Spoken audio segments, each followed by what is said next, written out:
नमस्कार। वीडियो की इस अंक में देखते हैं स्थानीय स्वशासन, लोकल सेल्फ गवर्नमेंट। और यह अंक जो होगा वीडियो का तीसरा अंक है। इससे पूर्व जो है इस पर आधारित 3 वीडियो बनाकर अपलोड किए जा चुके हैं और यह अंक जो है अति महत्वपूर्ण साबित होगा UPSSC द्वारा आयोजित VPO exam, VPO mains exam 2023 के लिए। साथ ही ये अंक अन्य प्रतियोगी परीक्षाओं के लिए भी महत्वपूर्ण होगा, जिसमें UPPSC द्वारा आयोजित अपर प्री एग्जाम 2024, जिसका प्री एग्जाम मार्च में होने की प्रबल संभावना है।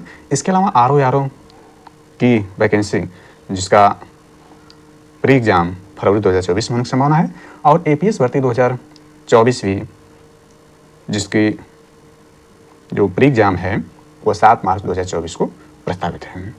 साथ ही यह संघ लोक सेवा आयोग, अन्य राज्यों के लोक सेवा आयोग, SSC में यह समान रूप से उपयोगी होगा। तो इसमें देखते हैं स्थानीय स्वशासन, लोकल सेल्फ गवर्नमेंट के बारे में। तो इसमें देखते हैं स्थानीय स्वशासन से तात्पर्य, स्थानीय स्वशासन से तात्पर्य शासन की उस प्रणाली से है जिसमें निचले स्तर पर लोगों को भागीदार बनाकर लोकतांत्रिक विकेंद्रीकरण को सुनिश्चित किया जाता है तथा लोगों को अपनी समस्याएं स्वयं हल करने के लिए सक्षम बनाया जाता है। यानी इसमें देखें स्थानीय स्वशासन से तात्पर्य के बारे में। तो स्थानीय स्वशासन से तात्पर्य क्या बताया गया है, यानी शासन की उस प्रणाली से है जिसमें निचले स्तर पर लोगों को भागीदार बनाकर लोकतांत्रिक विकेंद्रीकरण, यानी इसमें क्या जानकारी मिलती है, लोकतांत्रिक विकेंद्रीकरण को सुनिश्चित किया जाता है तथा लोगों को अपनी समस्याएं स्वयं हल करने के लिए सक्षम बनाया जाता है स्थानीय स्वशासन के अंतर्गत। इसमें कुछ और जानकारी देखें तो भारत में स्थानीय स्वशासन संस्थाओं का अस्तित्व प्राचीन भारत में मौर्य काल से ही रहा है। मध्यकाल में मुगलों के अधीन भी ये संस्थाएं अस्तित्व में रहीं। आधुनिक काल में ब्रिटिश शासन द्वारा भी स्थानीय स्वशासन के लिए कुछ प्रयास किए गए। इसमें देखें तो यानी प्राचीन भारत में क्या है, यह मौर्य काल में अस्तित्व में रहा है। इसके बाद मध्यकाल में देखें तो मुगलों के अधीन भी संस्थाएं अस्तित्व में रही और आधुनिक काल में ब्रिटिश शासन के भी स्थानीय स्वशासन के लिए प्रयास किए गए।